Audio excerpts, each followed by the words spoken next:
Suspense. And the producer of radio's outstanding theater of thrills, the master of mystery and adventure, William N. Robson. One man's war is another man's history lesson. Yet it is only 44 years ago this Indian summer that the war before the last set Europe afire. To today's missile-minded men in uniform, it was a quaint war, which began with bravado cavalry charges and ended in the sickening, senseless stalemate of the trenches. But to the fighting man of 1914, it was real. Its bullets killed, its shrapnel tore the flesh, its grenades disemboweled. And whatever else it may have failed to accomplish, that First World War inspired some of the century's best literature, an example of which you are about to hear. One of the most provocative short stories of World War I. Listen then as Herbert Marshall stars in The Man Who Won the War. The Man Who Won the War, starring Herbert Marshall. A tale well calculated to keep you in suspense.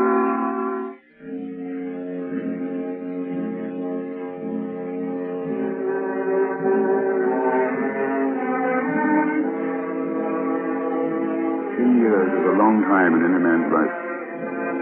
And beyond counting when it is spent in disgrace and exile. It was 10 years ago tonight I first set foot upon this Flemish beach. I returned here tonight under a sort of compulsion, like a criminal returning to the scene of his crime. But I am no criminal, and what I did here 10 years ago was no crime. But oh, I'm so tired of forever staying, and of forever being disbelieved. Guten Abend. Huh? What? Who's that? It's I. You're not Rector. Did I not see you at dinner tonight? At the inn in the village? Oh, yes, I'm staying there. And I believe we are the only two guests. Won't you sit down? This driftwood log should be big enough for two. Thank you. You are English, Mr. Oh, yes, excuse me. Bradman's the name. Roger Bradman. Yes, I'm English. And you, I take it, you're German. That's right, Mr. Bradman. 10 years ago, we were at each other's throats. Yeah? And for what? What indeed? If I may say so, Mr. Bradman, it seems strange to find an Englishman in a channel watering place in October. Yes, I suppose it does. Midsummer at the time we flocked to the beaches. But then you don't find any Germans on the Belgian coast these days, at any time of the year. No, we are not exactly welcome here. And no wonder, after what we did to this country. It could have been worse. Did it? You might have won the war instead of losing it. Here on this beach 10 years ago. What? 10 years ago tonight on this beach. That's when you lost the war. I know because I'm the man who won the war. That is a most extravagant statement, Oh, my friend. I'm aware of it.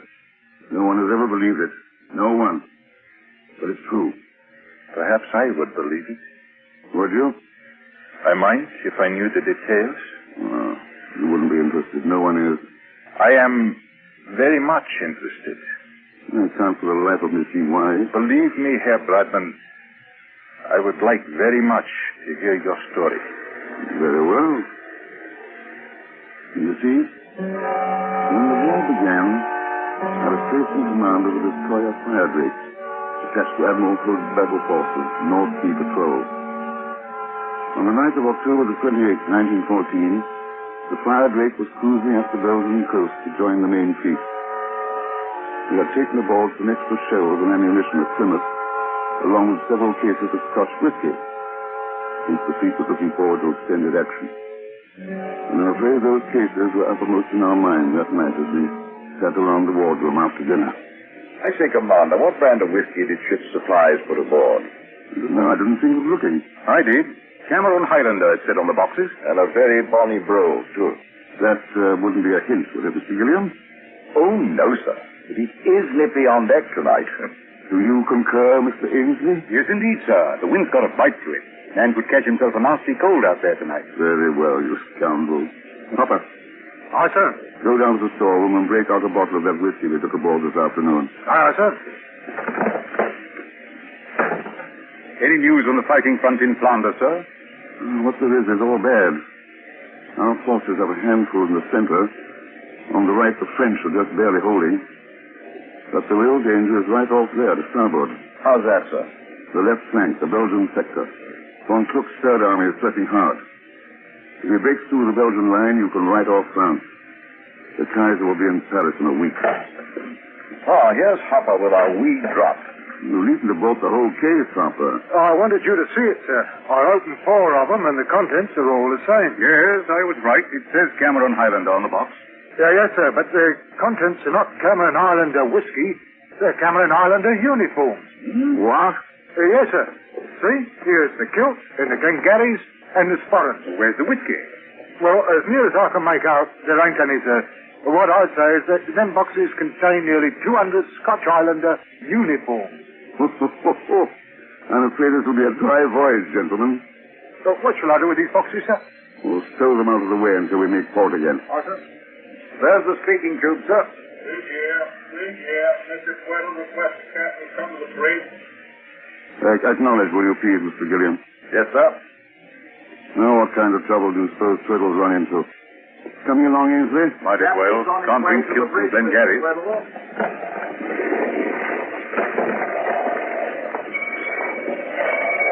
Freshening up a bit. Aye, she'll be on the beam ends before morning.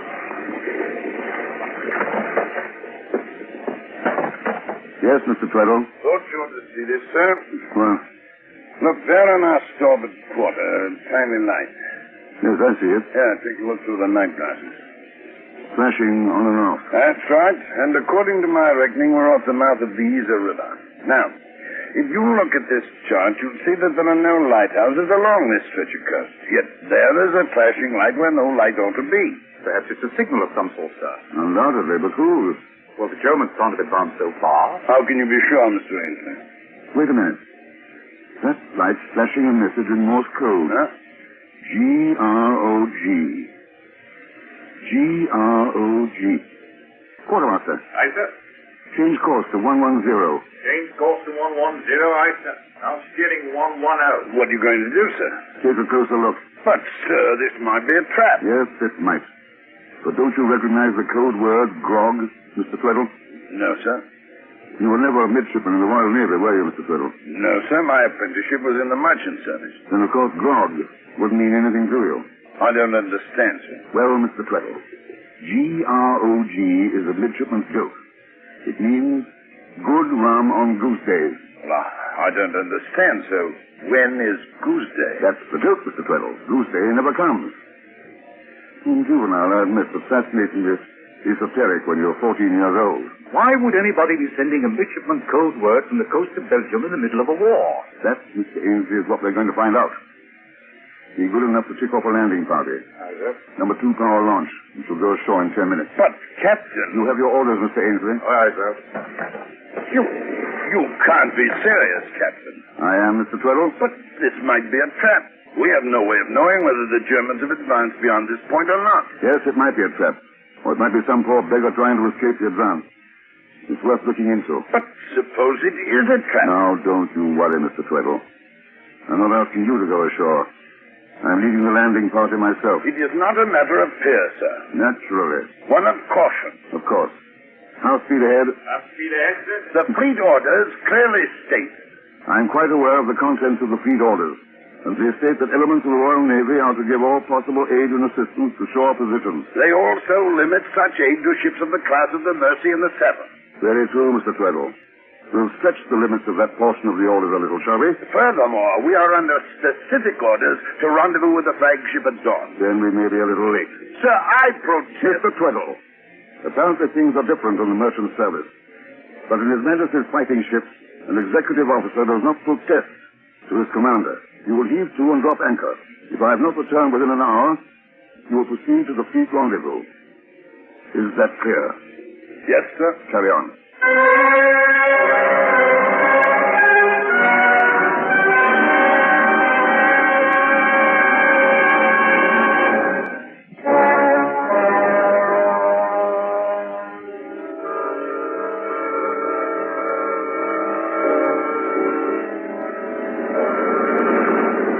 sir. We're about half a mile down the beach from the light now, sir. Very well. Swing her inshore. Aye, sir. That light is getting dimmer and dimmer. Already only a pocket torch. Battery is running out. All right, men. Your attention, please. Aye, sir. When we hit the beach, we'll spread out 10 feet apart and proceed toward that light. Keep well down and walk with the utmost quiet. If you encounter a sentry, try to knock him out before he challenges you. Use your arms only as a last resort. We're not here to get into a battle. Only to investigate that light. If we should be engaged by the enemy, I will fire 3 rapid shots as a signal to return to the boat. Hopper and Sturgeon will remain with the boat. And Hopper. Yes, sir. If we have to retreat in a hurry, wait until the last possible moment before you shove off. Yes, sir. Any questions? No, sir. All very clear, sir. Well, brace yourself, lads. We're coming into the surf. Now, men, over the side and hold your rifles high.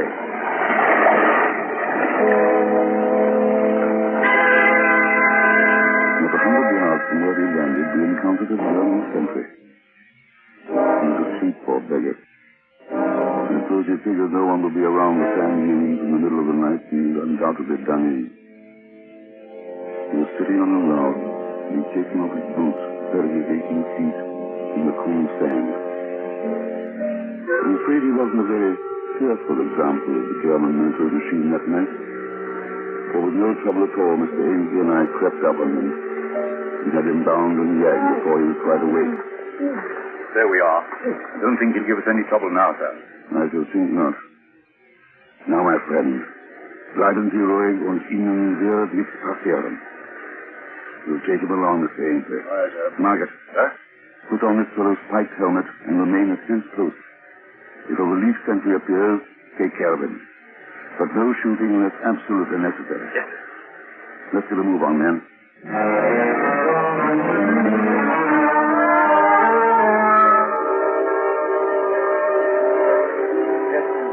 Just a moment, sir. Look there. What are those voices? Lightning, halt.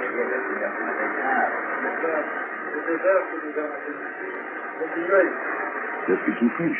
They're allies. So we must make certain. Take 2 of the men and come up on them from the rear. Aye, sir. I'll approach from this side. I'll do the talking. If it's a trap, I'll give the signal to fire. After one volley, wait for it. And rendezvous at the launch. Yes, sir. Evans, Stanley, come with me. Wilson, Rodman, North. Aye, sir. Follow me quietly. We keep low. Yes, sir.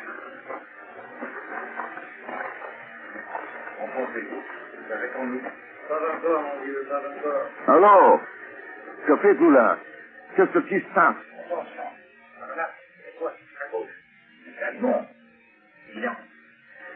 Qui va là? Vos amis, anglais. Ah, Dieu. Enfin. Par ici. What did he say, sir? He said to approach. They're Belgians or French. Come on, men. Salut, mes amis. Est-ce que vous parlez anglais? Why, yes. I speak English a little. Oh, good. I dare say your English is better than my French. May I introduce myself? I'm Commander Bradman of His Majesty's ship Fire Drake. I can't tell you how glad I am to meet you, Commander.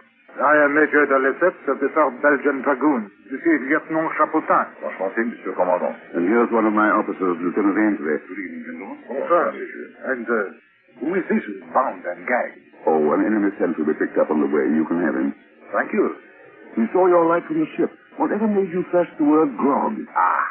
I thought a Royal Navy man might respond more quickly to grog than SOS. It was an inspiration, but where did you learn it? Oh, yeah, I used to sail in the regattas at Cowes when I was younger. One of my best friends was Albert Hollister. He was a midshipman in those days. Percy Hollister. Know him well. Ah. He's Striper now. Gunnery officer on the Repulse. Now, we can go into that another time. What's the reason for your signal, Major? Simply this, Commander.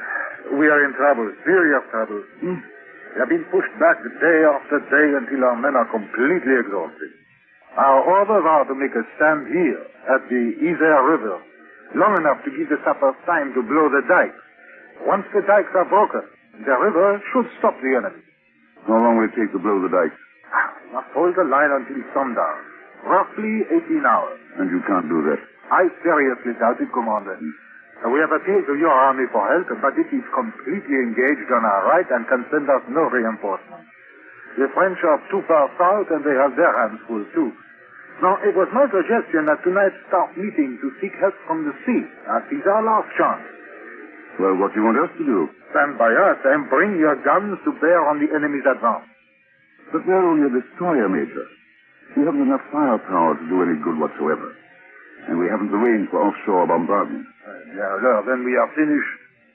So is the war. There's nothing between Von Kluck and Paris but us. I'm sorry, Major. Écoutez, they're starting the barrage early this morning. I suppose they know this is the last day. We stood there listening to the angry boom of the big guns, each man alone with his hopeless thoughts. My gaze wandered to the hapless German sentry lying where we had dumped him in the sand. His eyes were wide open with fear, and he looked like a schoolboy victim of some upper-class ragging. His bare legs protruding skinnery from his rolled-up trousers. Bare legs? Mr. Ainsley. The kilt. The kilt, sir? Yes, we can put a company of Cameron Highlanders into the Belgian lines. I'm sorry, sir. I don't quite follow. Major, we can help you. Oh, it's a long, long shot, but it might work. What might work? Come on, there. Somebody made a botch back in Plymouth and loaded us with cases of Scotch uniforms instead of Scotch whiskey. There are nearly 200 complete uniforms of the first Cameron Highlanders aboard. Yes, but I don't... We'll give them to you. Put them on the company of your men. Let them show themselves in the front lines when the attack begins this morning. And perhaps, the Germans will think the British have rushed in a crack division to reinforce them. Yes, it might work. We can let you have a few Lewis guns, too. But there won't be much help unless the uniforms do the trick. Well, it is, as you say, a long shot, but let's try it. Very well. Mr. Ainsley? Sir. Go back to the ship at once and fetch those cases of uniforms and 4 cases of Lewis guns and ammunition. Aye, sir. I'll remain here with the Major and help him to get his men lined up. And Ainsley. Sir. Should Mr. Tweddle inquire, you might tell him I'll be detained a little while longer, winning the war. Aye, aye.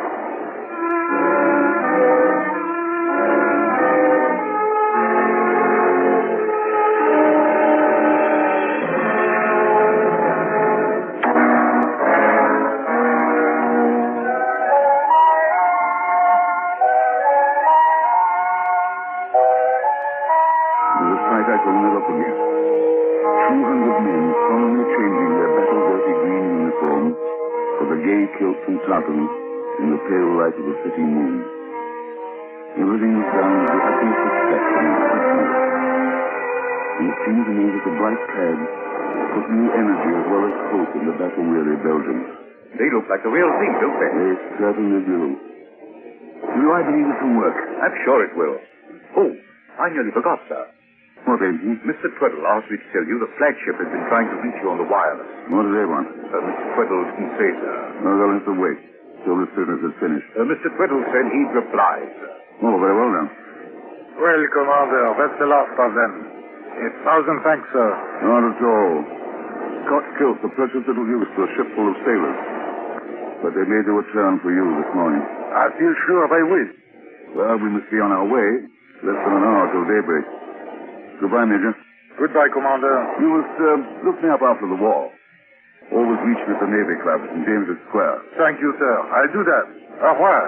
Au revoir, Major. Bonne chance and all that sort of thing.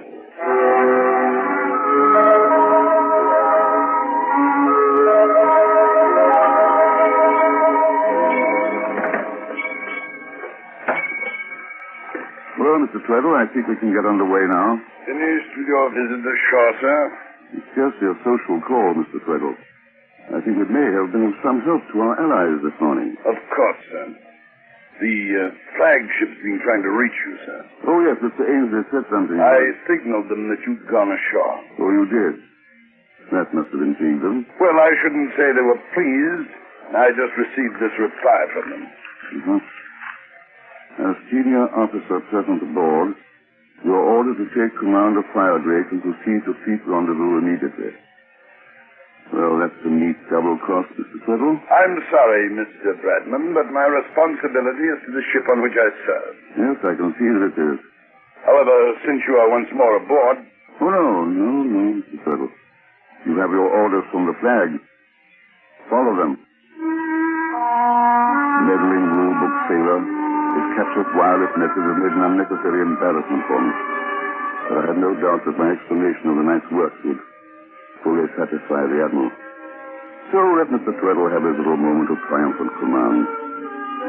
I stood up on the starboard bridge wing as it pulled away from the Belgian coast. And through my binoculars in the grey dawn, I thought I saw the flashing red and yellow of the Cameron flag as the last day of the First Battle of Flanders began. As I expected, the Admiral made a thorough investigation of the matter, and a few days later I faced him in his quarters aboard the flagship. Commander Bradman, your little adventure of a few nights ago involved some very serious breaches of discipline. You disposed of war material without authorization. You left your ship without authorization. You deliberately violated the fleet orders regarding assistance to land forces. And I managed to stop the German advance dead in its tracks. We know that the German advance has been stopped, Commander, but it was stopped by opening the dikes of the Yser River, a plan which has been part of the Belgian and French grand strategy for years. Sir, the dikes would never have been opened if the Belgian line hadn't held that last day of the battle. And they held because the German attack was slowed down. And it was slowed down because the Germans thought the Belgians were reinforced by the 1st Cameron Highlanders. I have given your story the benefit of every doubt, Commander. I've even queried the Belgian General Staff to try to substantiate it. I have the reply. They have no record of any unit being outfitted in Highlanders' uniform. This was not a General Staff matter. It was on a regimental level. I may say there is even some doubt on the part of the members of your crew whether or not the men who received the uniforms were Belgians. What? Yes. Mr. Tweddle said... Mr. Tweddle, that meddling fool from the cargo That's ship... enough, Commander. It is the decision of the Fleet Inquiry Board that you be relieved of your command, placed in irons, and be returned to Hull to face court-martial.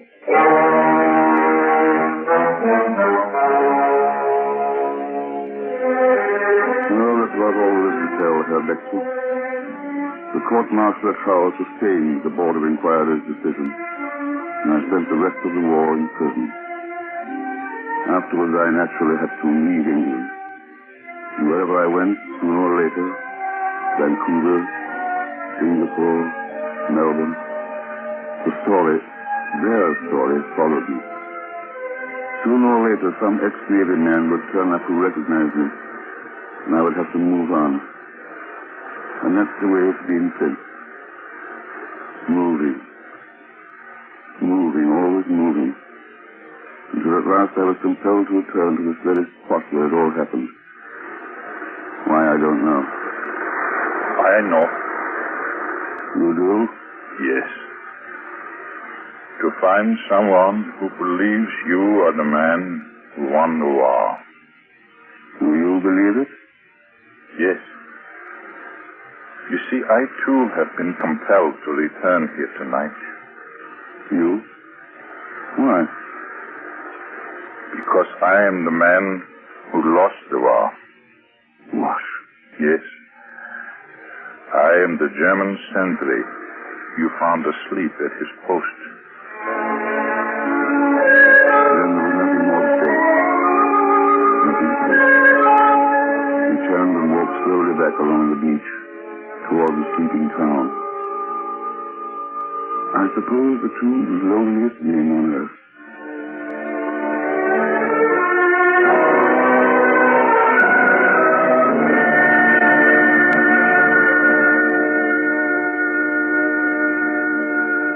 Suspense, in which Herbert Marshall starred in William N. Robeson's production of The Man Who Won the War, written by Robert Buckner and dramatized for Suspense by Mr. Robeson. Herbert Marshall and The Man Who Won the War were Abraham Sofair, Ramsey Hill, Ben Wright, Ted DeCorsia, and Barney Phillips. Listen again next week when we return with another tale well calculated to keep you in suspense.